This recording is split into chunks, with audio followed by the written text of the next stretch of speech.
नमस्कार।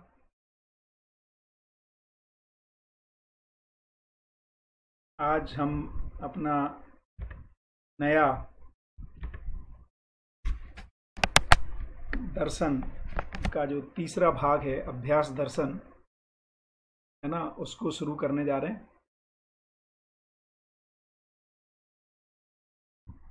बहुत ही सुखद अनुभूति है ना। जैसा कि हम लोगों ने इसको लॉकडाउन में शुरू किया और बहुत ही अच्छे है ना अभी तक के जो सेशंस हुए हैं। एक तो जो दो दर्शन हम लोगों ने पठन किया साथ में मिलकर के, उसके साथ साथ जो दूसरी चीज है ना, बहुत सारी जो प्रस्तुतियां हुई, साधन भाई की, अशोक गोपाला जी की, है ना, हिमांशु दुग्गड़ जी की, श्री राम भाई की, मानव तीर्थ के बच्चों की, है ना, या प्रेम भाई की बांदा से, इस तरह से बहुत ही अच्छे है ना, या मामा जी की है ना, कृषि को लेकर के। तो बहुत ही सुखद, मुझे लगता है हम लोग 70 से अधिक सेशंस कर चुके हैं अभी तक। और आज हम लोग एक नए भाग 3 जो अध्ययन का क्रम में, हम लोग मानव व्यवहार दर्शन, उसके बाद कर्म दर्शन, और अब आज ये अभ्यास दर्शन की हम लोग शुरुआत करेंगे। बहुत ही इम्पोर्टेंट टॉपिक है। आवाज ठीक आ रही है भाई? कोई एक जन बताए। सुनील भाई, आवाज ठीक है? बढ़िया। तो मुझे लगता है कि हम लोग शुरू कर सकते हैं। सेशन राकेश भैया को लेना था और आरजी भाई का फ़ोन आया कि यदि मैं ले सकूं, उनको कुछ काम है। तो मैं तो हमेशा तैयार ही रहता हूँ। It is a always a very good feeling कि हम अपनों के साथ कुछ इंटरेक्ट करें। तो प्राक कथन से शुरू करते हैं, है ना। तो प्राक कथन से शुरू करते हैं। तो ये 2004 में बाबा का लिखा हुआ है कि अस्तित्व मूलक मानव केंद्रित चिंतन ज्ञान पूर्वक सभी आयाम, कोण, दिशा व परिप्रेक्ष्यों में समाधान और प्रमाण को प्रमाणित करने के लिए अभ्यास दर्शन की आवश्यकता को महसूस किया गया। तो ये इम्पोर्टेंट हो जाता है कि हम जब अस्तित्व मूलक मानव केंद्रित चिंतन ज्ञान पूर्वक सभी आयाम, कोण, दिशा और परिप्रेक्ष्य में समाधान और प्रमाण को जब प्रमाणित करना चाहते हैं, तो दर्शन एक ज्ञान पक्ष है, उसको प्रमाणित करने के लिए अभ्यास की आवश्यकता को महसूस आवश्यकता लगती है। इसको बाबा कह रहे कि उसको महसूस किया गया और इसी क्रम में इस अभ्यास दर्शन को लिखा गया। तो अस्तित्व में जीवन ज्ञान, अस्तित्व दर्शन ज्ञान व मानवीयतापूर्ण आचरण ज्ञान इस अभ्यास दर्शन के पहले मानव व्यवहार दर्शन में स्पष्ट किया जा चुका है। तो ज्ञान का हिस्सा हम लोग मानव व्यवहार दर्शन में पढ़ चुके हैं। यही प्रसन्नता के लिए तथ्य रहा कि हम रहस्य मुक्त विधि से अभ्यास कर सकते हैं। तो अब मानव व्यवहार दर्शन और कर्म दर्शन पढ़ने के बाद, है ना, अब हम अभ्यास कर सकते हैं, इसके ऊपर जा रहे हैं। तो हर विधा में अभ्यास संपन्न प्रमाणभूत होने के पहले से ही अध्ययन विधि से ऊपर कहे दर्शन के सर्वसुलभ होने की संभावना को और सर्वसुलभ होने की आवश्यकता को अनुभव करते हुए इस अभ्यास दर्शन को मानव के सम्मुख प्रस्तुत रखते हुए प्रसन्नता का अनुभव करते हैं। तो बाबा कह रहे हैं कि उनको काफी प्रसन्नता हो रही है कि पहले ही, इससे पहले, है ना, दर्शनों को बताया जा चुका है और अब ऐसा मान रहे हैं कि उसकी संभावना, सर्वसुलभ होने की संभावना को महसूस करते हैं। और चूंकि दर्शन यदि सर्वसुलभ होगा तो स्वाभाविक है कि उसके लिए अभ्यास की आवश्यकता पड़ेगी। इसलिए इस अभ्यास दर्शन को मानव को सम्मुख रखते हुए प्रसन्नता का अनुभव करते हैं। मेरा विश्वास है कि हर मानव समझदार, समाधान व समृद्धि पूर्वक प्रमाणित होना चाहता है और परिवार व समग्र व्यवस्था में भागीदार होना चाहता है। तो ये बहुत इम्पोर्टेंट बात कर रहे हैं कि उनका ये मानना है, ऐसा उनको विश्वास है, ऐसा वो देख ही चुके हैं कि फाइनली हर मानव समझदार होना चाहता है, समाधान के साथ जीना चाहता है, समृद्धि पूर्वक जीना चाहता है, और इतना ही नहीं बल्कि अपनी परिवार व्यवस्था में और समग्र व्यवस्था में भागीदार होना चाहता है। इस उद्देश्य के लिए यह अभ्यास दर्शन प्रेरक होगा और फलतः उपकार होगा। इसी सुनिश्चयता के साथ धरती स्वर्ग हो, मानव देवता हो, मानव धर्म रूपी सुख समाधान सर्व सुलभ हो, नित्य शुभ हो, इस के ऐसे विश्वास के साथ इसको मानव के सम्मुख अर्पित किया जा रहा है। तो जैसा कि आज सुबह श्री राम भाई बोल ही रहे थे, और मुझे भी ये बहुत बढ़िया लगता है, और ये विकल्प के रूप में एक डिपार्चर है पुराने दर्शनों से। मेरा भी बहुत ज़्यादा दर्शनों का अध्ययन नहीं है, बट जितना भी है उसमें कम से कम मैं ऐसा भाव तो नहीं देख पाता हूँ जहाँ ये कहा गया हो कि हर मानव है ना चीज़ों को समझ सकता है, चीज़ों को जी सकता है और उसको प्रमाणित कर सकता है। कहीं ना कहीं बहुत ही हर जगह एक कुछ वर्ग विशेष बिरले लोग ही हैं जो दर्शन को समझ पाएंगे, जी पाएंगे, प्रमाणित कर पाएंगे, ऐसा एक उद्गार ऐसा सुनाई देता है। कम से कम है ना, जैन दर्शन का छोटा मोटा मैं जैसे उसी परिवार में पला बड़ा हुआ, उससे ऐसी ध्वनियाँ कम से कम मेरे अनुमान में आती रहीं कि ऐसा कहा जा रहा है कि इस बात पे चर्चा सब लोग कर सकते हैं, लेकिन अंतिम उपलब्धियों को पाने का अधिकार बहुत सिलेक्टेड लोगों को ही है, या बहुत कम लोग ही इसको पा पाएंगे। ऐसा एक उद्गार सुनाई देता रहा। यहाँ पर कहा जा रहा है कि हर मानव धरती स्वर्ग हो जाए, मानव ही देवता हो जाए, कुछ विशेष मानव नहीं बल्कि हर मानव है ना देवता होकर के जी सके, और मानव धर्म रूपी, तो मानव धर्म जो है सुख को जीना चाहता है, सुख समाधान सर्व सुलभ हो जाए, हर जन सामान्य को मिल सके, पहुंच सके, ऐसा ही नित्य शुभ हो। इस अर्थ में इस पूरे दर्शन को प्रतिपादित किया है। ये बहुत ही मुझे रोमांचित लगता है ना, बहुत ही उत्साहवर्धन भी है। तो ये लिख रहे हैं प्रणेता ए नागराज, प्रणेता एवं लेखक, मध्यस्थ दर्शन, 22 अप्रैल 2004। बढ़िया। तो अब हम शुरू करते हैं हम लोग पहला अध्याय।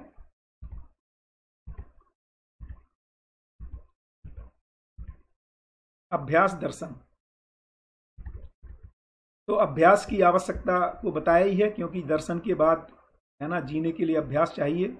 और अभ्यास दर्शन में शुरुआत कर रहे हैं कि जड़ चैतन्यात्मक प्रकृति के आधारभूत परमात्मा में स्मरण करते हुए अभ्यास दर्शन का विश्लेषण करता हूँ। तो मुझे लगता है काफ़ी अब जो ऑडियंस हमारी यहाँ पर है उनको ये स्पष्ट ही है कि जो प्रकृति है वो जड़ और चैतन्य के स्वरूप में है, और उसके जो आधारभूत परमात्मा, इसी को जिसको व्यापक कह रहे हैं, सत्ता कह रहे हैं, या आत्मा से भी जो परम है, सूक्ष्म है, इसलिए इसका एक नाम परमात्मा कह रहे हैं, उसमें जो जड़ चैतन्यात्मक प्रकृति संप्रक्त है, उस परमात्मा में स्मरण करते हुए अभ्यास दर्शन का विश्लेषण कर रहे हैं।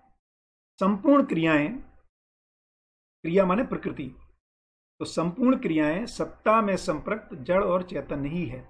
तो फाइनली संपूर्ण प्रकृति है वो जड़ और चैतन्य के स्वरूप में व्यापक रूपी सत्ता में संप्रक्त है, अर्थात डूबी भीगी घिरी है, फलस्वरूप क्रियाशील है ना। तो चैतन्य अवस्था में ही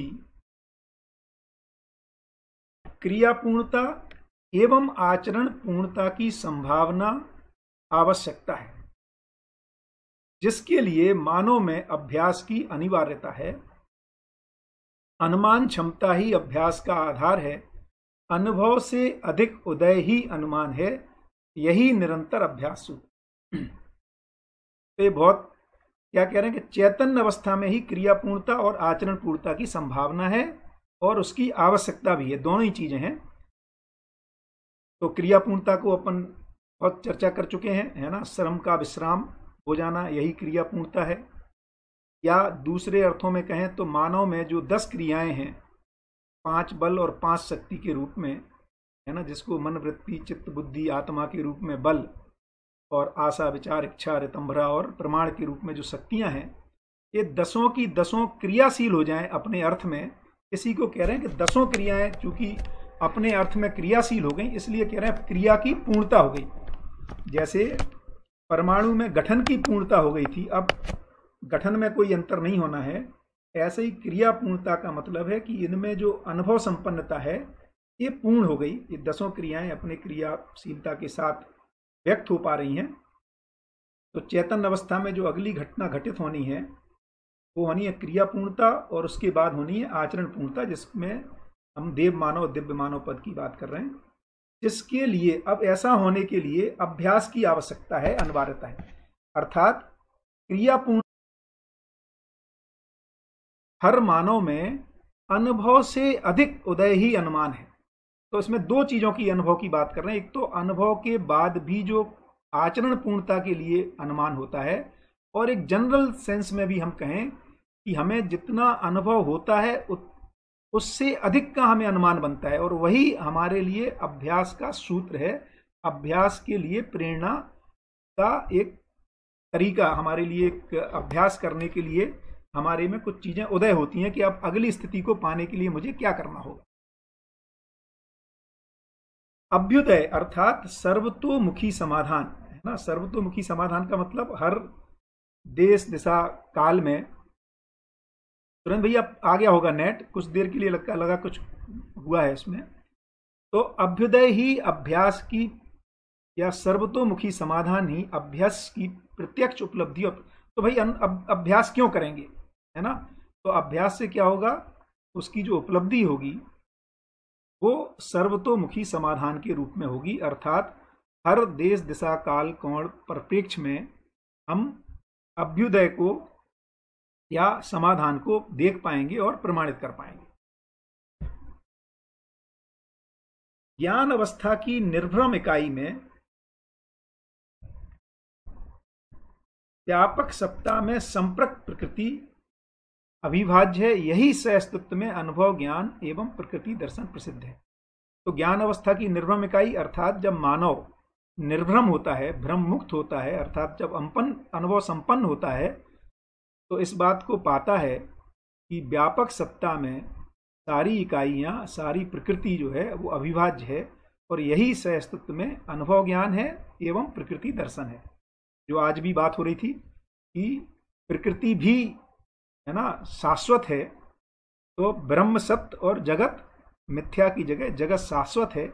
यही सहअस्तित्व में अनुभव ज्ञान में आता है कि व्यापक की नित्यता, निरंतरता, है ना, और प्रकृति दर्शन में उसकी शाश्वतता ये स्पष्ट होती है। यही अभ्युदय पूर्णता है, साथ ही मानव की चिरवांछा भी है। इसलिए किसी न किसी अंश में प्रत्येक मानव में व्यापक सत्ता में अनुभूति एवं प्रकृति की व्यंजना सहित अधिकार प्रसिद्ध है। यही अभ्युदय की स्पष्ट संभावना है। अब यहां पर एक नया टर्मिनोलॉजी आ रही है, और वो टर्मिनोलॉजी है व्यंजना, है ना। नॉर्मली हमारी बोलचाल की भाषा में ये शब्द बहुत प्रचलन में नहीं है। व्यंजना का सिंपल शब्दों में यदि मैं इसको परिभाषित करूं, वैसे तो यहाँ परिभाषा दी ही है कि रूप गुण स्वभाव सहज अधिकार एवं धर्मग्राही व प्रदायी क्षमता संपन्न रहना। एकदम सिंपल भाषा में कहें तो जब मैं प्रकृति को देखता हूं, है ना, किसी दूसरे व्यक्ति से मिलता हूं, तो मेरे में कुछ होता है ना, मेरे को कुछ रीडिंग आती है ना, उसको कह रहे हैं मेरे में कुछ व्यंजना हो रही है। मतलब मेरे में प्रकृति के द्वारा, और प्रकृति में मानव समाहित है, प्रकृति के द्वारा कुछ संकेत मेरे तक पहुंचते हैं, है ना। जैसे मैं प्रकृति को देखता हूं तो एक पूरी व्यवस्था है ऐसा दिखाई देता है। अच्छा, अब ये संकेत पहुंचते हैं, ये संकेत जो ग्रहण होते हैं ये उस इकाई की पात्रता, योग्यता और क्षमता पर संपन्न करता है। जैसे एक सामान्य उदाहरण में, जब आप किसी से मिलते हैं, है ना, कोई बिजनेस डील करना है, या आप किसी अनजान व्यक्ति से भी पहली बार जब मुलाकात होती है, तो आपको कुछ रीडिंग आती है ना, ऐसा लगता है इसके बारे में, किसी के बारे में कुछ अनुमान लगता है। ये क्या है, ये बेसिकली जो रूप गुण स्वभाव धर्म से जो अपने पर संप्रेषित होता है या अपने तक जो संकेत पहुंचता है, उसको कह रहे हैं धर्म, रूप गुण स्वभाव सहज अधिकार एवं धर्मग्राही। अपने को जो ग्राह्य होता है उसके अनुसार मैं भी कुछ व्यक्त करता हूं, है ना, प्रदायी क्षमता संपन्न रहना, इसको कह रहे हैं व्यंजना। क्योंकि ये शब्द काफी इसमें बार बार आएगा, तो इस तरह से मानव की चिरवांछा भी इसलिए किसी न किसी अंश में प्रत्येक मानव में व्यापक सत्ता में अनुभूति एवं प्रकृति की व्यंजना सहज अधिकार। तो व्यापक की व्यंजना नहीं होती, व्यापक की अनुभूति होती है, इकाइयों की व्यंजना होती है या उनका प्रभाव जीवन चेतन इकाई पर पड़ता है। यही अभ्युदय और यही कारण है कि हमारे में अभ्युदय अर्थात सर्वतोमुखी समाधान हो सकता है। यदि मेरे में मानव को देख के कुछ होता ही नहीं, मिट्टी पत्थर को देख के कुछ होगा ही नहीं, पेड़ पौधों को देख के कुछ मेरे तक पहुंचता ही नहीं है, तो मेरे में अभ्युदय माने सच्चाई ठीक ठीक कैसे पहुंचेगी? तो कुछ पहुंचता है, उसी में परिमार्जन होता है और फिर वो मेरे में सटीकता के रूप में व्यंजित हो जाता है। इसी को कह रहे हैं कि हमें प्रकृति का ठीक ठीक अध्ययन हो गया। और जब मेरे तक वो ठीक ठीक नहीं पहुंचता है और जैसा पहुंचता है वैसा मैं व्यवहार करता हूं, फलस्वरूप फल और परिणाम वैसे नहीं आते हैं, तो मुझे ही रीडिंग आती है कि यार मैंने जैसा समझा था ऐसा नहीं निकला। जैसे किसी व्यक्ति के बारे में आप मिलते हैं और आपको ये अनुमान लगता है कि आदमी ठीक नहीं है, और आप जब उससे फिर जीना शुरू करते हैं तो आपको लगता है नहीं नहीं नहीं यार, जैसा मैंने पहले सोचा था ना ऐसा नहीं है, ये आदमी तो ठीक है। अर्थात आपके पास वो रीडिंग लगातार आ रही है, व्यंजना हो रही है वहां से, और आप में एक कोर्स करेक्शन हो रहा है। या अदर वे राउंड, आप पहले किसी को ठीक मान के चलते हैं, जब कार्य व्यवहार करने जाते हैं तो पता लगता है कि जैसा मैंने माना था वैसा नहीं निकला। अर्थात आप में जो व्यंजना हो रही है वो बदल गई है ना, उस प्रकृति का जो प्रभाव आप तक पहुंच रहा है, या आपकी क्षमता बदल गई, इसलिए भी आप अब देख पाते हैं। दोनों ही चीजें अपन देखेंगे, क्योंकि व्यंजनता ही दर्शन क्षमता एवं अनुभव ही आनंद है। तो व्यापक का अनुभव होता है या सहस्तित्व का अनुभव होता है, और इकाइयों की व्यंजनीयता होती है, यही मेरे में दर्शन क्षमता है। और व्यंजनीयता एवं व्यंजन उत्पादीयता ही संवेदना, और ये जो मेरे में पहुंचता है कुछ है ना, इसी को कह रहे हैं ये मेरे में एक संवेदना को जन्म देता है, ये संवेदना है। क्योंकि तो व्यंजनीयता अपने को स्पष्ट हुई, जो जो इकाई के द्वारा जीवन में एक व्यंजित होने का गुण है, अर्थात चीजों को ग्रहण करने का एक गुण है ना, उसको हम हमारे तक वो पहुंचता है, और फिर हम भी उससे व्यंजित होकर के दूसरों को भी व्यंजित करते हैं अपने में। हर इकाई क्योंकि अपने में प्रकाशमान है, वो व्यंजित होता ही रहता है, करता ही रहता है। व्यंजनीयता ही अभ्युदय की कामना का आधार है, और इसी के आधार पर हमारे में अभ्युदय की कामना है। अर्थात हम चीजों को ठीक ठीक समझ लें, जैसी सच्चाइयां हैं वैसा हम समझ पाए, है ना। इस आधार पर ही व्यंजनीयता ही हमारे लिए अभ्युदय की कामना का आधार बन रहा है। मन, वृत्ति, चित्त एवं बुद्धि में ही व्यंजित होने, व्यंजित करने की क्षमता व प्रक्रिया पाई जाती है। तो मन भी व्यंजित होता है, वृत्ति भी व्यंजित होती है, चित्त भी व्यंजित होता है, बुद्धि भी व्यंजित होती है, और ये व्यंजित करते भी हैं। और यही संस्कार व विचार क्षमता है ना। तो चैतन्य इकाई में ही संचेतना को प्रकट करने की योग्यता है। तो व्यंजित होते भी हैं, व्यंजित करते भी हैं, तो संचेतना को प्रकट करने की योग्यता चैतन्य इकाई में है, जबकि यह योग्यता रासायनिक क्रियाकलाप में नहीं है। तो संचेतना किसको कह रहे हैं? प्रधान रूप में जानने मानने की क्रिया। तो चैतन्य इकाई में ही जानने मानने की क्रिया को प्रकट करने की योग्यता है। जड़ जगत में सिर्फ पहचानना निर्वाह करना है, उसमें जानने मानने की क्रियाकलाप नहीं है। इस अर्थ में संचेतना नहीं है, उसमें यांत्रिकता है, पहचानना निर्वाह करना पाया जाता है। अभ्युदय की कामना चैतन्य इकाई में पाई जाती है। यह कामना ज्ञान अवस्था में ही विशेषता पाई जाती है, क्योंकि देखिए चैतन्य इकाई अपने को जीव अवस्था में भी दिखेगी और ज्ञान अवस्था में भी दिखेगी, और चैतन्य इकाई बिना शरीर के भी है। लेकिन जो अभ्युदय की कामना है वो प्रधान रूप से ज्ञान अवस्था में ही पाई जाती है, विशेषता पाई जाती है। ज्ञान अवस्था की चैतन्य इकाई में ही अभ्यास के प्रति निष्ठा एवं लक्ष्य के प्रति जिज्ञासा रहती है। इसीलिए उसमें लक्ष्य को पहचानना और फिर लक्ष्य को पाने के लिए जिज्ञासा और उस लक्ष्य को पाने के लिए अभ्यास के प्रति निष्ठा, ये चैतन्य इकाई में पाई जा रही है। तो अब बात कर रहे हैं अभ्यास 2 की अपन बात कर रहे हैं। इसमें कह रहे हैं अभ्यास की अनिवार्यता है।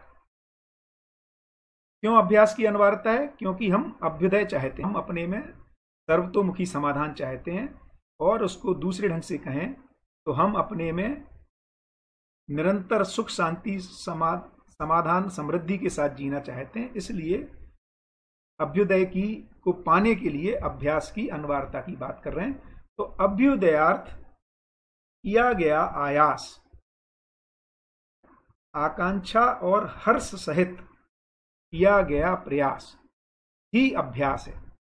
तो अभ्युदय सर्वतोमुखी समाधान के लिए जो मेरे में आकांक्षा है, मेरी जो कामना है, उसके लिए जो हर्ष सहित, दबाव पूर्वक नहीं, क्योंकि देखिए अभ्युदय सारा अध्ययन, क्योंकि जब भी अभ्युदय के लिए प्रयास होगा तो अध्ययन होगा, और अध्ययन जो है वो स्वभाव गति में है, अर्थात सहजता में है।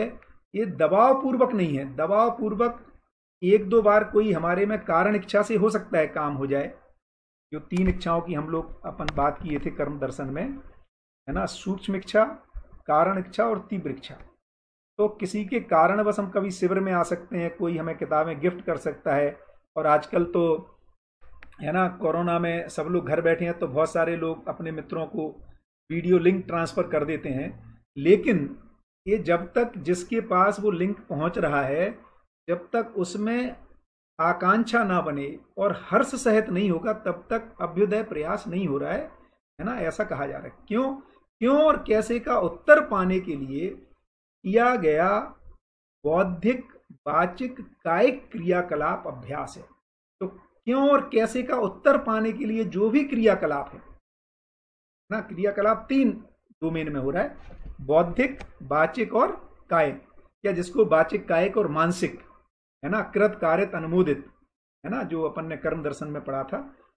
तो जब तक मेरे में क्यों का उत्तर नहीं बनेगा, है ना, मेरे में क्यों, जब मुझे वो जिज्ञासा नहीं बनेगी कि यार जो जैसा मैं जी रहा हूं ये पूरा नहीं पड़ रहा है, इसलिए तो अभ्युदय चाहिए ना भाई, है ना, सर्वतोमुखी अभी मुझे लगता है कि मेरे पास जितना समाधान है ना, रूप बल पद्धन के अर्थ में ये पर्याप्त है, तब तो उस तरफ गति नहीं होगी।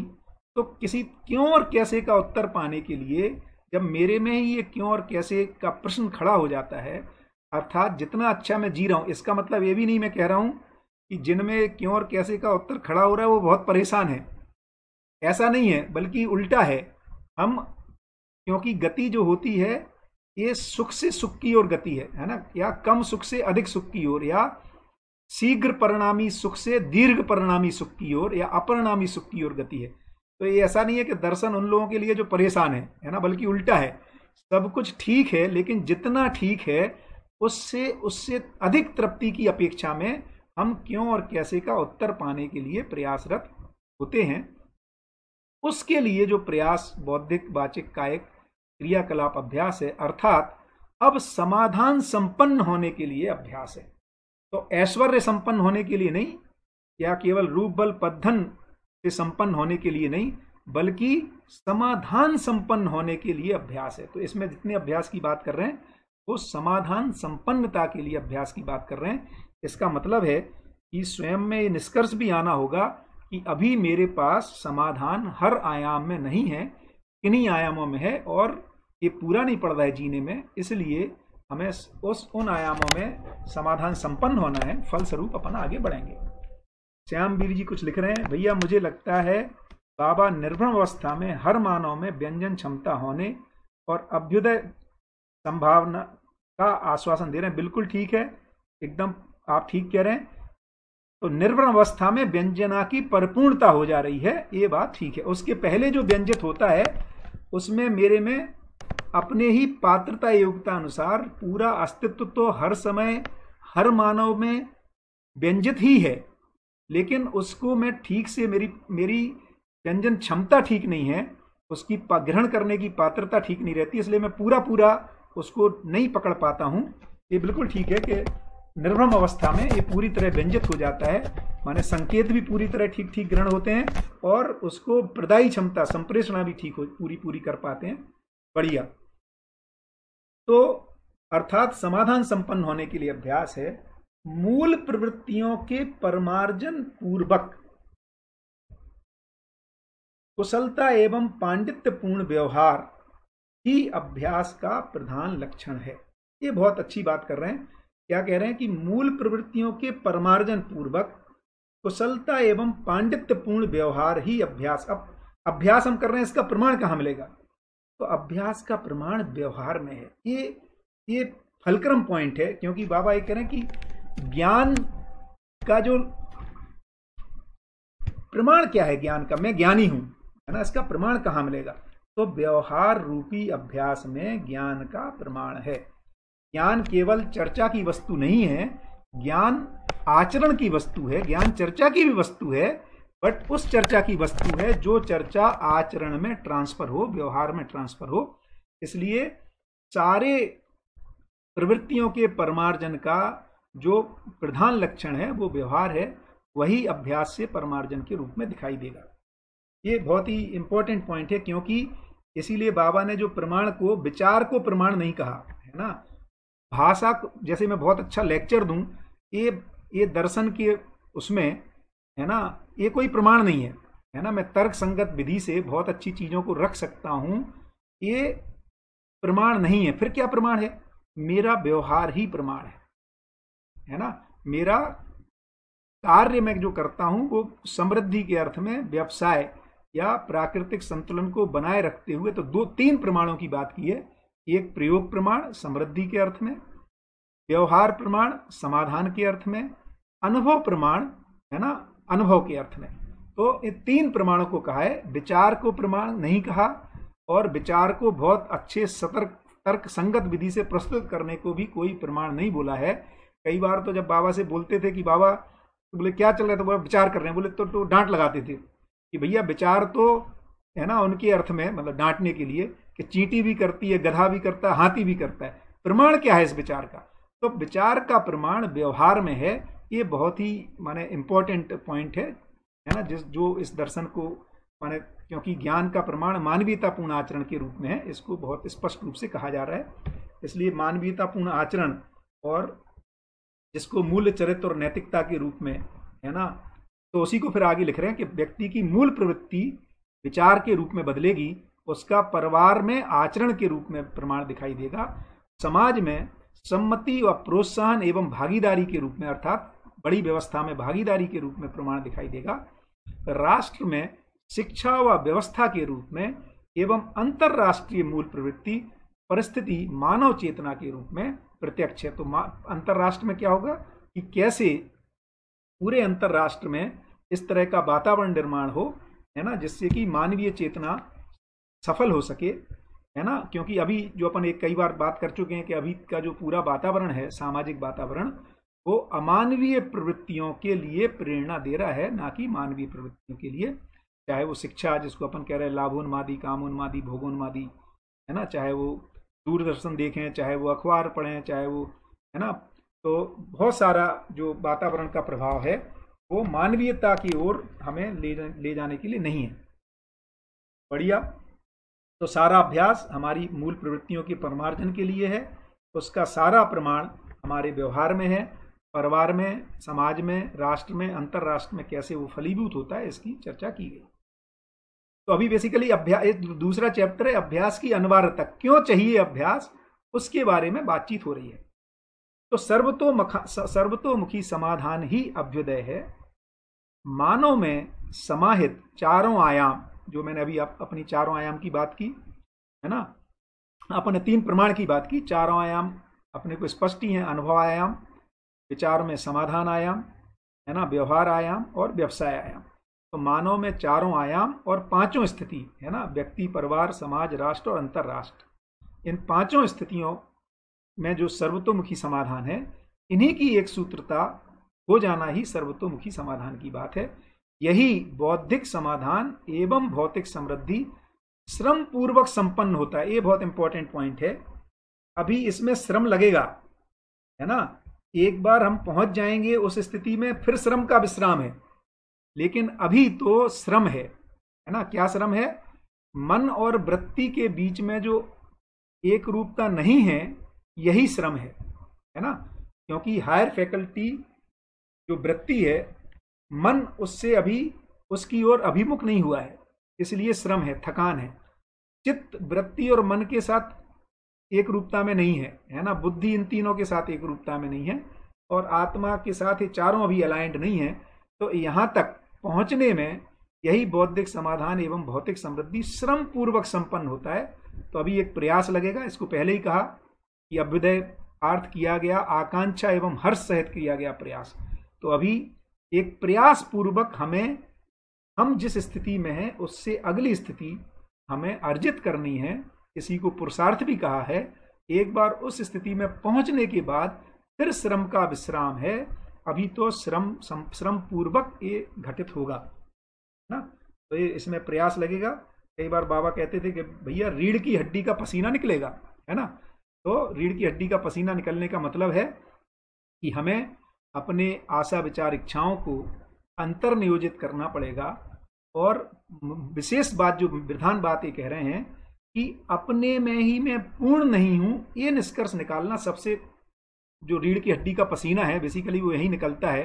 क्योंकि अपने में स्वीकार पाना कि मैं स्वयं में समाधान संपन्न नहीं हूं, मेरे को और भी अभी स्पेस बाकी है। क्योंकि जब मैं बहुत सारे लोगों के साथ परिचय शिविरों में या गोष्ठियों में बात करता हूं, आप भी इस प्रयोग को करके देखिए, लोगों से पूछिए क्या आप अपने से अधिक श्रेष्ठ व्यक्तियों को पहचानते हैं।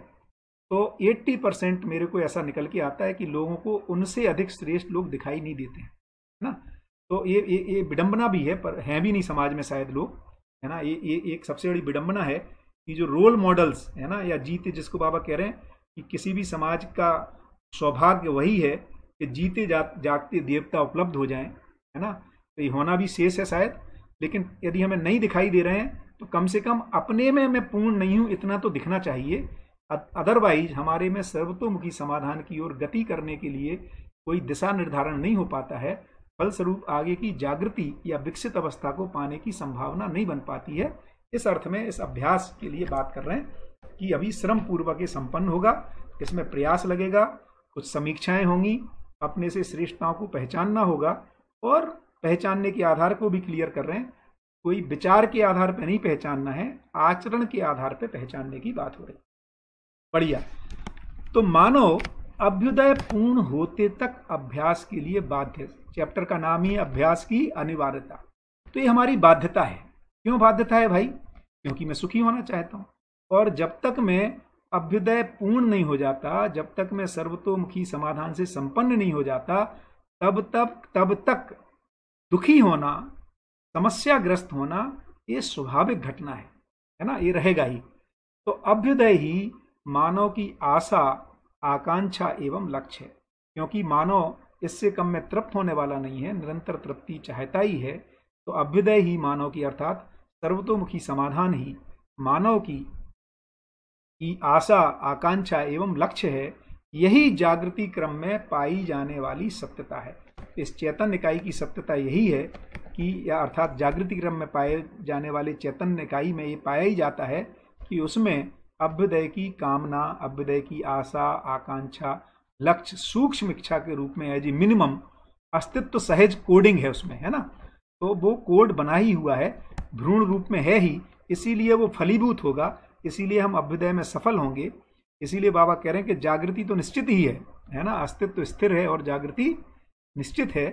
क्योंकि वो कोडिंग है, उसमें वो भ्रूण रूप में समाया हुआ है उस जीवन में, है ना, कि इसको यहाँ तक जाना ही है। तो लक्ष्य रूप में वो कोडेड है क्योंकि इसके अतिरिक्त और कोई व्यवस्था नहीं है, ऐसा डिजाइन ही नहीं है। यही सबका अभीष्ट भी है। और अच्छी बात है कि ये जब बाबा बाध्यता कह रहे हैं तो देखिए बाबा दो शब्दों को अलग अलग यूज करते हैं, बाध्यता और व्यवस्था। व्यवस्था मजबूरी है और बाध्यता अनिवार्यता के रूप में, मतलब वो मेरी खुशहाली भी है ना। तो चॉइस लेस हो जाना या मानवीयता के रूप में ही चॉइस रह जाना ये खुशहाली है ना। या स्वयं स्फूर्त हर्ष पूर्वक मेरे पास दोनों ऑप्शन रहते हुए गलती करने का और सही करने का अवसर होने से मैं सही को ही चूज करता हूं, ये मेरी बाध्यता है या खुशहाली है। दोनों एक ही शब्द, एक ही भाव को इंगित किया जा रहा है। क्यों ऐसा हो रहा है उसको आगे लिख रहे हैं कि मानव जन्म से ही न्याय का याचक, सही कार्य व्यवहार करने का इच्छुक और सत्य वक्ता होता है। साथ ही वह प्रत्येक कार्य को सही कार्य रूप में व्यवहार प्रदान करना चाहता है जो वस्तुगत सत्य है, यही अभ्यास के लिए अंतः प्रेरणा है। बहुत ही इंपॉर्टेंट पॉइंट। इस पे शायद हम लोगों ने पहले भी चर्चा की कि मानव जन्म से ही न्याय का याचक है। फिर से स्पष्ट कर दें, ये नहीं कहा जा रहा है कि जैसे पहले कहा गया कि बच्चा तो पहले से ईश्वर का स्वरूप है, ये इस सेंटेंस में नहीं कहा जा रहा है ना। क्या कहा जा रहा है? जन्म से ही न्याय का याचक है, ईश्वर स्वरूप नहीं है ना, या देवता स्वरूप नहीं है। क्यों नहीं है? एक तो यहां पर ईश्वर की बात ही अपन अलग कर रहे हैं व्यापक के रूप में, लेकिन ये मानव जन्म से ही समाधान संपन्न होता है ऐसा भी नहीं कह रहे हैं। क्योंकि कई लोगों को ऐसा लगता है, या कई बार हम पढ़ते जीवन विद्या हैं और वही पुराने अर्थ ले लेते हैं, तो कई बार ऐसा लगता है कि बच्चा तो अच्छा ही पैदा होता है, ऐसा भाषा में आता भी है, समाज बिगाड़ दे रहा है ना। ऐसा बिल्कुल नहीं कहा जा रहा है। क्या कहा जा रहा है?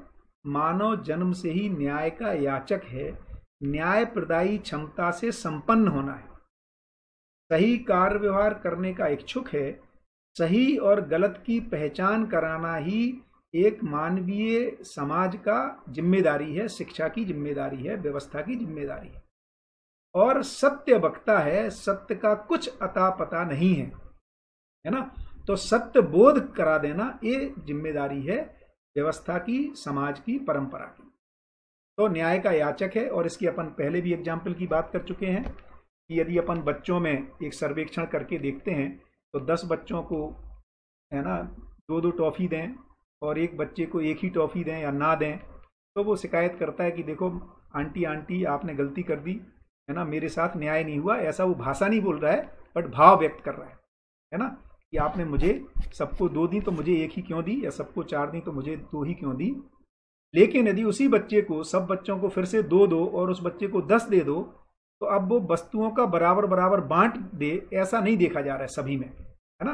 तो इसलिए पता लगता है कि न्याय का याचक तो है, न्याय प्रदायी क्षमता नहीं है। जबकि यहाँ पर मैं न्याय को बहुत ही सीमित दायरे में बोल रहा हूँ, जहाँ पे वस्तु के बराबर बंटवारे को न्याय कह रहा हूँ, जबकि न्याय इससे एक बड़ी वस्तु है, अर्थात मूल्यों के साथ प्रकट होने की वस्तु है। अर्थात वो बच्चा और अपने मित्रों के साथ पूरकता नहीं निभा पा रहा है, सहयोग नहीं कर पा रहा है, या उसमें बहुत स्नेह नहीं दिखाई दे रहा है।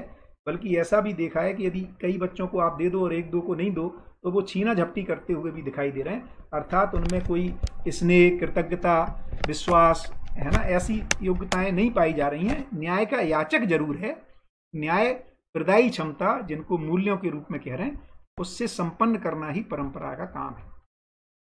तो मानव जन्म से ही ठीक ठाक पैदा होता है फिर बिगड़ गया, ऐसा नहीं कहा जा रहा है। क्योंकि जागृति क्रम है, हम जागृति क्रम में हैं। भ्रम की स्थिति एक जागृति क्रम में एक सोपान है, और उससे आगे निकलना एक अगला सोपान है। उस क्रम में ही धरती अपने जागृति क्रम से निकल रही है और जागृति की ओर अग्रसर है। ऐसा इस क्रम में भी हम एक पूरे मानवीय इतिहास को देख सकते हैं। तो ये कहा जा रहा है कि साथ ही दूसरी इंपॉर्टेंट बात कर रहे हैं कि एक तो मानव जन्म से ऐसा है, दूसरा केवल सही कार्य व्यवहार करने का वो इच्छुक ही नहीं है, साथ ही वह प्रत्येक कार्य को सही रूप में व्यवहार प्रदान करना चाहता है, जो वस्तुगत सत्य। क्या वस्तुगत सत्य? कौन सी वस्तु की बात हो रही? मानव रूपी वस्तु की बात हो रही है ना। तो मानव रूपी जो वस्तु है, जो चैतन्य और शरीर का संयुक्त स्वरूप है, उसका ये वस्तुगत सत्य है कि वो सही और गलत को पहचानना चाहता है और सही कार्य को व्यवहार में जीना चाहता है। और यही कारण है कि अभ्यास के लिए अंतः प्रेरणा। क्या ब्यूटीफुल डिजाइन है। इसीलिए वो अभ्यास कर रहा है ना, अर्थात सफल होना चाहता है, व्यवहार में जी करके देखना चाहता है सच्चाइयों। तो बहुत ही माने छोटे छोटे पॉइंट्स है, उस पर अपना ध्यान आकर्षण हो जाए, है ना। हम कहीं पुरानी बातों को ही माने ऐसा दर्शन भाषा ये रहे और पुरानी बात ही हमारे चित्र में ना रह जाए, अर्थ में ना रह जाए। नहीं तो मेरी भी संप्रेषणा जितना कम से कम मेरे तक जो भी तर्क पहुंचा है वो कम से आप तक पहुंच जाए, तो ये संप्रेषणा सफल हो, है ना, आप तक वह व्यंजित हो जाए जो मुझे व्यंजित हुआ है, जितना आंशिक रूप में। तो न्यायदर्शी व न्याय प्रदायी क्षमता से संपन्न होते तक मानव में सभी स्तरों पर स्थिरता, समाधान, संतुलन एवं संयम नहीं पाया जाता। तो जब तक मानव में न्याय माने दर्शन के रूप में न्याय स्पष्ट ना हो जाए और वो न्याय प्रदायी क्षमता अर्थात व्यवहार में भी उससे संपन्न ना हो जाए, तब तक मानव में सभी स्तरों पर स्थिरता, समाधान, संतुलन और संयम नहीं पाया जाता, अर्थात गलती की संभावना बनी रहती है। हमें इसमें भी थोड़ा उदारचित्त होकर के चलना चाहिए, है ना। जीवन विद्या एक परिचय में बाबा बहुत क्लियरली लिख रहे हैं कि कोई भी साधक, माने कोई भी आम आदमी गलती नहीं करना चाहता, सामान्य आदमी, और साधक तो चाहता ही नहीं है, फिर भी समाधि तक, नॉर्मल साधना विधि की बात कर रहे हैं, अपने अध्ययन में कहेंगे तो कहेंगे बोध पूर्ण होने तक, है ना, गलती की संभावना बनी रहती है, उसको उसी ढंग से लेना चाहिए। बाबू सिंह जी पूछ रहे हैं, मन, वृत्ति, चित्त, बुद्धि व्यंजन है, तो इनके मध्य की जगह स्वर है, क्या ऐसा है? ये बहुत स्पष्ट नहीं है सवाल, एक बार अभी आप बीच में फिर लिख देंगे तो मैं समझ पाऊंगा। श्यामवीर जी कह रहे हैं, क्या मूल प्रवृत्ति विचार रूप में बौद्धिक नियम हर्ष प्रवृत्तियों को कह रहे हैं? बिल्कुल ठीक कह रहे हैं भैया, है ना। तो बिल्कुल जो विचार रूप में जो मूल प्रवृत्ति, इसको असंग्रह, स्नेह, विद्या, सरलता, अभयता के रूप में कह रहे हैं, आप एकदम ठीक पहचान रहे हैं इसको, बढ़िया। और उसके मूल, उसकी जो जो सविपरीतता में है वो संग्रह, है ना, द्वेष, भय, इस तरह की जो बात कर रहे हैं, बिल्कुल ठीक है। तो न्यायदर्शी और न्यायप्रदायी क्षमता से संपन्न होते तक मानव में सभी स्तरों पर स्थिरता, समाधान, संतुलन एवं संयम नहीं पाया जाता। मानव में तीन तरह के, है ना, उत्पादन, व्यवहार, उत्पादन प्रयोग, व्यवहार प्रयोग एवं चिंतन अभ्यास प्रसिद्ध है ना। उत्पादन, व्यवहार प्रयोग एवं चिंतन अभ्यास प्रसिद्ध है। तो ये तीन तरह के अभ्यास की बात कर रहे हैं, है ना, जिसको मैंने पहले ही कहा कि अभ्यास को प्रधान रूप से विचार अभ्यास को नहीं कहा। क्यों? क्योंकि विचार उसमें शामिल ही रहता है, किसी भी उत्पादन व्यवहार काम में आगे आ ही रहा है वो। तो उत्पादन ही कर्म अभ्यास, व्यवहार ही विचार अभ्यास, है ना। फाइनली हमने कितना ही विचार किया उसका प्रमाण जो है वो व्यवहार में ही मिलेगा। एवं अनुभव संयोग ही चिंतन अभ्यास है ना। तो अनुभव संयोग ही के बाद ही चिंतन कह रहे हैं, उसके पहले के प्रयास को अपन, है ना, मनन कह रहे हैं या साक्षात्कार कह रहे हैं, चिंतन शब्द को नहीं यूज कर रहे हैं अध्ययन क्रम में। तो अनुभव संयोग के बाद ही चिंतन अभ्यास है, तो बढ़िया। तो उत्पादन ही कर्म अभ्यास, है ना, और व्यवहार ही फाइनली विचार अभ्यास जो है उसका प्रमाण व्यवहार में दिखाई देगा। क्योंकि अगली लाइन में ही लिख रहे हैं, विचार के अभाव में उत्पादन और व्यवहार शरीर द्वारा संपन्न ही नहीं होता है। तो ये संभव ही नहीं। हम वो लोग बोलचाल की भाषा में बोलते जरूर हैं कि भैया ऐसे ही मुंह से निकल गया, मैंने इस पर विचार ही नहीं किया था। आपका ये बात ठीक है कि आपकी अपनी, हमारी, हम और आपकी इतनी जागृति नहीं रहती कि हम देख पाएं कि इसके मूल में हम विचार कर चुके हैं, क्योंकि वो बहुत ही फास्ट प्रोसेस है। लेकिन शरीर के द्वारा कोई भी हम व्यवहार करते हैं उसमें विचार शामिल ही रहता है ना। इसको बढ़िया उदाहरण सोम भाई देते हैं, मुझे अच्छा लगता है वो परिचय शिविरों में, कि एक ही मच्छर, सब अपन जब नींद में भी हैं और एक मच्छर आपको काटता है और वही मच्छर किसी दूसरे को काटता है, तो उसमें भी जो हमारा हाथ एक का उसको, है ना, मारने की तरफ चल देता है और एक का हाथ उसको, वहाँ सो रहा है आदमी, मतलब आधी नींद में भी है या स्वप्न में भी है, तब भी दूसरा आदमी उसको उड़ा रहा है। तो इसके मूल में भी उसका विचार है ना। तो जिनकी मान्यताएं हैं, जैसे अधिकतर जो जैन लोग हैं जो अहिंसा को माने एक लेवल तक पालन करते हैं, केवल बोलने से नहीं, तो वो मारते नहीं है मच्छर। तो सपने में भी यदि उनको नींद में भी मच्छर काट रहा होगा या सपने भी देख रहे होंगे तो वो उसको उड़ा रहे होंगे, मार नहीं रहे होंगे, है ना। तो इतना सूक्ष्म रूप में विचार चलता रहता है। विचार क्या कह रहे हैं कि विचार के अभाव में उत्पादन और व्यवहार शरीर द्वारा संपन्न ही नहीं होता है। तो विचार तो मूल में हर व्यवहार और उसमें बना ही रहता है। चैतन्य शक्तियों की प्रखरता से परिपूर्ण होने के लिए चिंतन अभ्यास अनिवार्य है। और जो चिंतना अभ्यास है वो चैतन्य शक्तियों की प्रखरता, चैतन्य शक्तियां क्या हैं, अर्थात आशा, विचार, इच्छा और जो संकल्प शक्ति है, इनकी प्रखरता के लिए चिंतन अभ्यास अनिवार्य है। तो चिंतन अभ्यास दो अर्थ में, पहले अनुभव के लिए और फिर अनुभव के बाद अनुभव को प्रमाणित करने के। तो इसमें लिखी रहे नेक्स्ट लाइन, मानव जागृत होने के लिए अभ्यास करता है। एक अभ्यास है जागृत होने के लिए, लेकिन ये कब तक चलता है? यह क्रम जागृति पूर्णता तक रहता है। तो जागृत हो गए, उसके बाद जागृति पूर्णता तक अर्थात दिव्य मानवीय पद तक पहुंचने तक अभ्यास चालू रहता है, बना रहता है। कर्म अभ्यास के लिए भौतिक शास्त्र, व्यवहार अभ्यास के लिए बौद्धिक शास्त्र एवं चिंतन अभ्यास के लिए अनुभव मूलक मध्यस्थ दर्शन प्रसिद्ध है। तो कर्म अभ्यास के लिए तो बहुत क्लियर ही है ना, कि भौतिक शास्त्र है ना, जिसको हम साइंस एंड टेक्नोलॉजी या के रूप में पढ़ते हैं। बाबा कह रहे हैं व्यवहार अभ्यास के लिए बौद्धिक शास्त्र, माने जो बौद्धिक नियम या विचारों में जो परिवर्तन हो सके, है ना। इसको आजकल प्रचलित साइंस में हम पढ़ाते ही हैं बहुत सारा, मनोविज्ञान के रूप में, है ना, एंथ्रोपोलॉजी के रूप में, जिसको हम आर्ट्स सब्जेक्ट कह रहे हैं, है ना। तो बेसिकली सही अर्थों में देखें तो वो व्यवहार को परिवर्तन करने के अर्थ में है कि यदि हम मानव को ठीक ठीक से समझ पाएं तो मानव के साथ कैसे व्यवहार करना चाहिए, उस अर्थ में बौद्धिक शास्त्रों की बात है ना। ये बात अलग है कि यदि हम मानव का ठीक से अध्ययन नहीं कर पाए तो वो, क्योंकि शास्त्र की नीचे परिभाषा आ ही रही है कि नियंत्रण को व्यंजित कराने योग्य प्रसारण क्रिया ही शास्त्र है, तो फिर इनको जो हमें सही सूचना नहीं दे रहे हैं, इनको शास्त्र कहा भी जाए कि नहीं कहा जाए, इस पर एक प्रश्न चिन्ह लगता है। तो व्यवहार अभ्यास के लिए बेसिकली बौद्धिक शास्त्र जो हमारे बौद्धिक क्षमता को ठीक करते हैं, वैचारिक क्षमता को बदलते हैं, और अनुभव के लिए चिंतन अभ्यास, जिसके लिए मध्यस्थ दर्शन प्रसिद्ध है, या कोई भी दर्शन जो मध्यस्थता का को प्रकट कर दे ना, उसको अनुभव मूलक मध्यस्थ दर्शन की बात कर रहे हैं। तो शास्त्र किसको कह रहे हैं?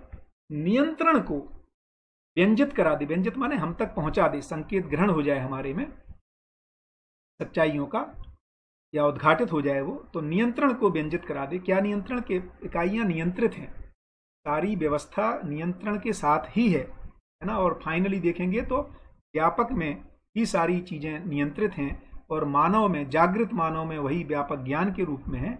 इसलिए ऐसा भी कह रहे हैं कि मानव ज्ञान से नियंत्रित है ना। आज भी हम देखेंगे तो हमारी जितनी स्पष्ट समझ है, समझ ही हमारे लिए, उसी आधार पे हम अपना कार्य व्यवहार करते हैं। तो हमारा नियंत्रण, इसलिए मानव को ज्ञान अवस्था की इकाई भी कहा है, क्योंकि मानव ज्ञान से नियंत्रित है, और ज्ञान को जब ट्रेस करते हैं फाइनली, तो वो व्यापक के रूप में समझ में आता है, जागृत व्यक्ति के द्वारा जो अभिव्यक्त होता है। और प्रसारण की चरितार्थता ही व्यंजनीयता है, और व्यंजनीयता का मतलब ही है कि प्रसारण ठीक ठीक पहुंच जाए ना। जो संकेत प्रसारण किया गया, या जो शास्त्रों में नियंत्रण को व्यंजित कराने योग्य जो प्रसारण किया गया, वो प्रसारण की चरितार्थता क्या होगी कि वो सफल हो गया, अर्थात सामने वाले को व्यंजित हो गया, उस तक वो बोध हो पाए उसको सच्चाइयों का, ये उसकी चरितार्थता है। बहुत बढ़िया। तो मुझे लगता है कि अनुमति हो तो बाबू सिंह जी नायक जी की जिज्ञासा पर प्रश्न मुक्ति मंच पर लिख दूंगा। बिल्कुल ठीक है ना, ऐसा ही लिखना चाहिए, है ना, बिल्कुल ठीक बात है, और मैं उसको देख लूंगा।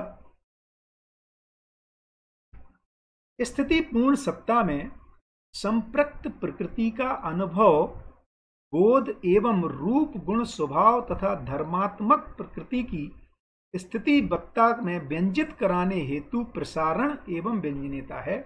तो स्थिति पूर्ण सत्ता अर्थात व्यापक में जो संप्रक्त, डूबी भीगी घिरी प्रकृति का अनुभव हो जाए, बोध हो जाए, और रूप गुण स्वभाव धर्मात्मक प्रकृति की जो उसकी जो रूप गुण स्वभाव धर्म है, ये व्यंजित हो जाए, पहुंच जाए, सामने वाले तक प्रसारित हो जाए, यही व्यंजनीयता है। व्यंजनीयता ही, है ना, व्यंजनीयता ही भास, आभास एवं प्रतीति है। प्रतीति माने जिसको आज बात हुई अवधारणा के रूप में जिसको बात कर रहे हैं। तो व्यंजनीयता ही बेसिकली हमारे पास जो पूरी प्रकृति से जो चैतन्य में संकेत पहुंचते हैं, ये हम एक व्यक्ति की जागृत इकाई की क्षमता के आधार पर, या तो उसको भास तो होता ही है, कम से कम आभास होने लगता है। आभास माने जिसमें मनन हो गया, या जिसमें तर्क संगतता स्पष्ट हो गई, तो सहअस्तित्व भास के रूप में पहचानने में आना। और यही जब वृत्ति में आभास के रूप में पहुंचता है, वृत्ति और चित्त में, और चित्त से लेके बुद्धि में साक्षात्कार और अवधारणा तक ये प्रतीति है, ये सारा का सारा व्यंजनीयता ही है। यह संस्कार एवं अध्ययन का फल है। तो कैसे प्रकृति हमारे में व्यंजित होता है? तो ये अध्ययन पूर्वक संस्कार पहुंचता है, अर्थात सच्चाइयों की स्वीकृति के रूप में समझता है, और साथ ही अभ्यास एवं अध्ययन के लिए प्रेरणा एवं गति ही है। संपूर्ण व्यंजनेता शब्द व अर्थों को स्थिति गति रूप में स्वीकार करने की क्रिया है। फाइनली क्या होगा कि शब्द के माध्यम से अर्थ स्वीकृत हो जाना ही व्यंजनीयता है। यह संपूर्ण मानव में सार्थक होने वाली स्थिति नित्य समीचीन है, और ऐसी स्थिति हर मानव में समीचीन माने आसपास ही है, निकट ही है। भ्रमित मानव या जागृति क्रम में व्यक्त होने वाले मानव को जागृति तक पहुंचना या प्रकृति पूर्णतया उद्घाटित हो जाए, व्यंजित हो जाए, ये बहुत दूर नहीं है। बाबा कह रहे हैं बहुत आसपास, हम उसके आसपास ही हैं, है ना। ऐसा कहने का बाबा का एक कारण ये भी है, बाबा कहते हैं दर्शन प्रकट हुआ है, इसका भी ये मतलब है कि अब इस दर्शन को ग्राह्य करने योग्य चैतन्य इकाइयां उपलब्ध हैं, इसीलिए उनको लगता है कि अस्तित्व में इसका प्रकटन भी हुआ है। तो हम सब सौभाग्यशाली हैं कि हम उस, है ना, एज में हैं, अभी उस काल में हैं, है ना, जागृति क्रम के उस काल में हैं जहाँ पर एक दर्शन का उद्घाटन हुआ है, और हम सब को वो उपलब्ध भी हुआ है, और हम सब उसमें अब सुन भी पा रहे हैं, श्रवण भी कर पा रहे हैं, मनन भी कर रहे हैं, और क्रियापूर्णता अभ्युदय होने के लिए, अभ्यास करने के लिए अपने मन को बना रहे हैं, और कुछ अर्थों में हम सब अपनी अपने ढंग से प्रयासरत भी हैं। तो ये बहुत ही सुखद संयोग है, क्योंकि मुझे लगता है कई बार जब लोगों से बात करते हैं तो लोगों को ये लगता था काश में गांधी के टाइम पैदा होता, वर्ल्ड वार 1-2 के टाइम पैदा होता, तो कुछ करने को रहता। मुझे लगता है कि ये शायद सबसे स्वर्णिम अवसर है, स्वर्णिम काल है इस धरती पर, है ना, कि हम मानवों को एक अच्छी व्यवस्था को साकार करने के लिए, स्थापित करने के लिए, मना स्वस्थता को स्थापित करने के लिए एक अच्छा अवसर प्राप्त है। तो यह संपूर्ण मानव में सार्थक होने वाली स्थिति नित्य समीचीन है। बाबा तो कह रहे हैं कि ऐसी स्थिति हमेशा ही समीचीन रहती है, ऐसा नहीं कि हमारा ही सौभाग्य है, आने वाली पीढ़ियों के लिए भी सौभाग्य ही रहेगा, है ना। तो ये हर समय मानव को, है ना, एक और बड़ा सेंटेंस अच्छा आता है जो मुझे बहुत अच्छा लगता है कि हर मानव को उसकी योग्यता अनुसार अभिव्यक्त होने का अवसर प्रकृति में, अस्तित्व में उपलब्ध ही रहता है। तो ये जो शिकायत कई लोगों को रहती है कि यार जितना बड़ी चीज मैं हूं ना, उतना मुझे अवसर नहीं मिला, है ना, मेरी योग्यताएं बड़ी हैं लेकिन समाज ने मुझे अवसर नहीं दिया। तो ये बात तो मुझे बहुत राहत देता है कि बाबा कह रहे हैं कि जिसकी जितनी योग्यता है अस्तित्व में, उसको उसके अनुसार व्यक्त होने का अवसर हर समय उपलब्ध रहता है, नित्य उपलब्ध रहता है। तो एक बार यदि हमें अवसर नहीं मिल रहा है तो फिर से सोचना चाहिए, शायद कहीं योग्यता को ही टटोलना चाहिए वापस से, है ना, ऐसा इसमें भाव जाता है। बहुत बढ़िया, बहुत ही सुंदर कह रहे हैं। अगली उसको कह रहे हैं लाइन को कि चैतन्य प्रकृति रूपी मानव द्वारा लक्ष्य के अर्थ में अर्जित स्वभाव ही संस्कार है। तो अभी हम जो मोटी चाल बोलचाल की भाषा में किसी भी चीज को संस्कार कहते हैं, उसको यहाँ स्पष्ट कर रहे हैं कि चैतन्य प्रकृति रूपी मानव द्वारा लक्ष्य के अर्थ में अर्जित स्वभाव, और लक्ष्य क्या है? समाधान, समृद्धि, अभय, सहस्तित्व। इसके अर्थ में जो अर्जित स्वभाव है वही संस्कार है।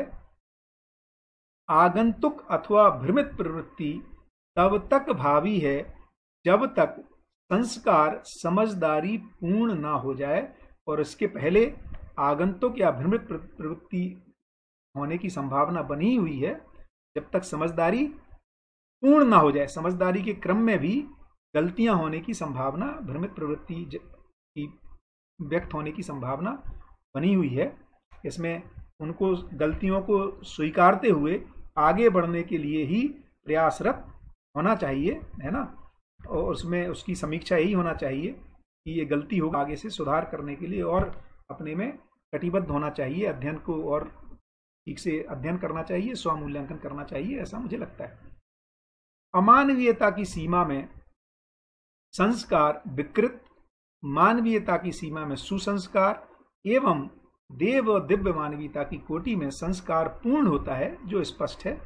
तो ये बता रहे हैं कि अमानवीयता की सीमा में ये विकृत संस्कार है, अर्थात परधन, पर नारी, पर पुरुष और पीड़ात्मक कार्यक्रम जो है उसके रूप में कह रहे हैं।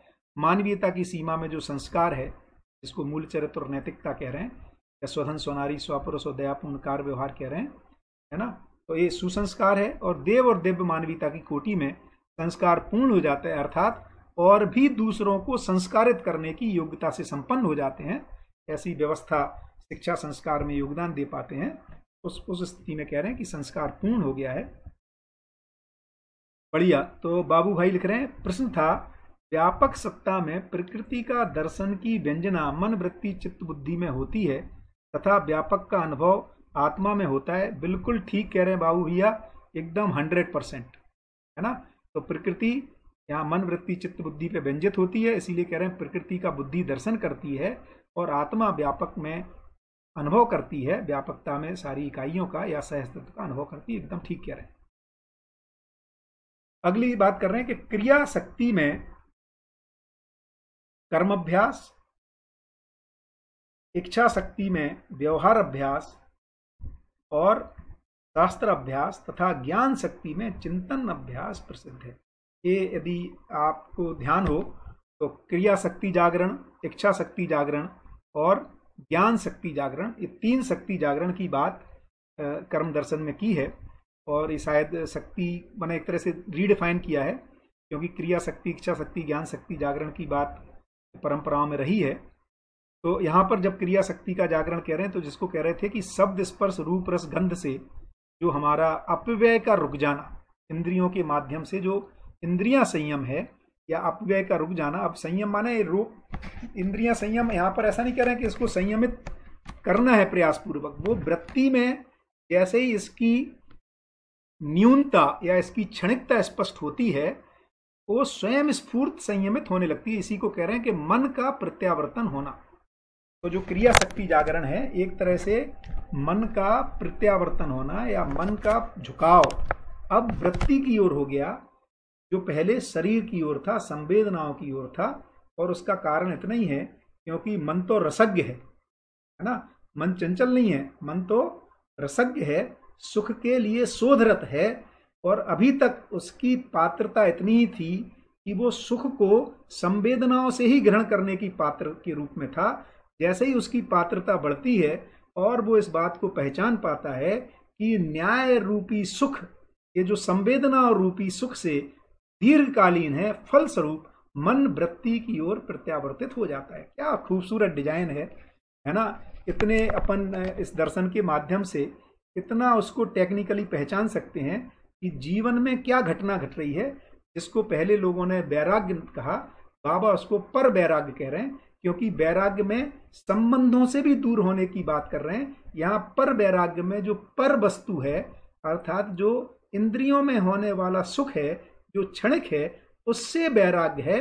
और स्व में अनुरक्ति है, अर्थात स्व की तरफ, अर्थात वृत्ति की ओर वो प्रत्यावर्तित हो गया या न्याय की ओर प्रत्यावर्तित हो गया। फलस्वरूप मूल्य मूलक आस्वादन होने लगते हैं।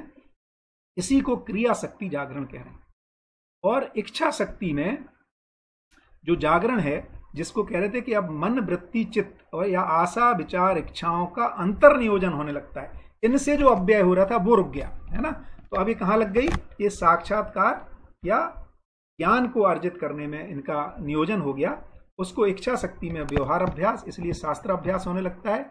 और ज्ञान शक्ति अब जागृति हो गई, उसमें चिंतन अभ्यास। अब जागृति के बाद जो व्यापक या सहस्तित्व का अनुभव के बाद बुद्धि में जो उसका आत्मबोध होता है, उसमें चित्त में चिंतन होता है। अब इसको कैसे प्रमाणित किया जाए, परंपरा में कैसे स्थापित किया जाए, अपने ज्ञान को प्रमाणित कैसे किया जाए, उसकी बात आ गई। तो बहुत ही शानदार है ना इसको विश्लेषण। क्रिया शक्ति में कर्म अभ्यास, इच्छा शक्ति में व्यवहार अभ्यास एवं शास्त्र अभ्यास तथा ज्ञान शक्ति में चिंतन अभ्यास प्रसिद्ध है। तो इसके लिए ये 3 अभ्यास अपने को करने हैं, कर्माभ्यास, व्यवहार अभ्यास और शास्त्र अभ्यास या चिंतन अभ्यास। जिस तथ्य को मानव समझ चुका है, समझ रहा है या समझने के लिए बाध्य है, ये जो शब्द यूज करते हैं ना, प्रसिद्ध है ना, तो वो वह प्रसिद्ध है। इसको स्पष्ट कर रहे हैं, प्रसिद्ध का मतलब क्या है।